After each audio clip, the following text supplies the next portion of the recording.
শিশু মানল কেন?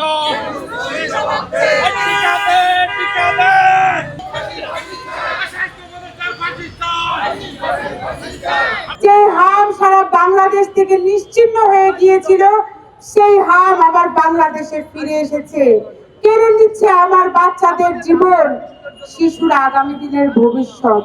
অথচ এই নোবেল বিজয়ী ইউনূসের ষড়যন্ত্রে আগামীর ভবিষ্যৎ ধ্বংস হয়ে যাচ্ছে। প্রতিদিন আমার বাচ্চারা মারা যাচ্ছে, কাতরাচ্ছে বাবার কোলে, কাতরাচ্ছে মায়ের কোলে। অথচ এই নোবেলের শান্তি বিজয়ী এই ইউনূস সাহেব দেশটাকে বিক্রি করে দিয়েছে আমেরিকার কাছে। কোটানা কোটানা কোটানা বলতে বলতে তিনি তার বান্ধবী কোটায় স্বাস্থ্য উপদেষ্টা হিসেবে নূরজাহানকে বসিয়েছিলেন। এই নূরজাহানের কি যোগ্যতা ছিল? তিনি তো একজন ব্যাংকার ছিলেন। ব্যাংকারকে কেন তিনি স্বাস্থ্য উপদেষ্টায় বসিয়েছিলেন? এই ইউনূস, এই নূরজাহান গণ সবাই মিলে হামের টিকা আনেনি, আমার দেশটাকে ধ্বংস করে ফেলার পায়তারা করেছে। যার ফলশ্রুতিতে 2026 সালে আমরা হাহাকার দেখছি।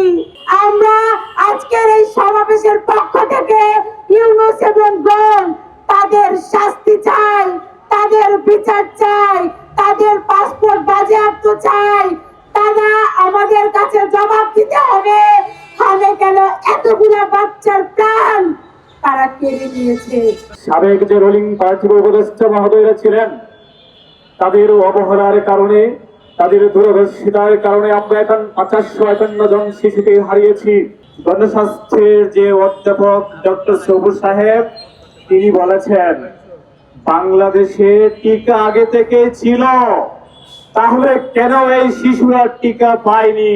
এই দায় কে নেবে? এটা সম্পূর্ণ তৎকালীন সরকারের দায়। আমরা বলতে চাই সরকারকে মনিটরিং কমিটি করতে হবে, এই শিশু হত্যার পূর্ণাঙ্গ তদন্ত করে যে বা যাহারা জড়িত থাকবে তাদেরকে আইনের আওতায় আনতে হবে। আজকের যে পরিস্থিতি সৃষ্টি হয়েছে, আজকের টিকার জন্য শত শত মানুষ আর হসপিটাল থেকে হসপিটালে ঘোরাঘুরি করতেছে। আপনার আইসিইউর সংকট সৃষ্টি হয়েছে, টিকার সংকট সৃষ্টি করা হয়েছে। সবকিছুর পরিকল্পনার জন্য ইন্টারিম সরকার তাদের যে মেডিকুলার ডিজাইনের মাধ্যমে আজকের এই পরিস্থিতি সৃষ্টি করছে।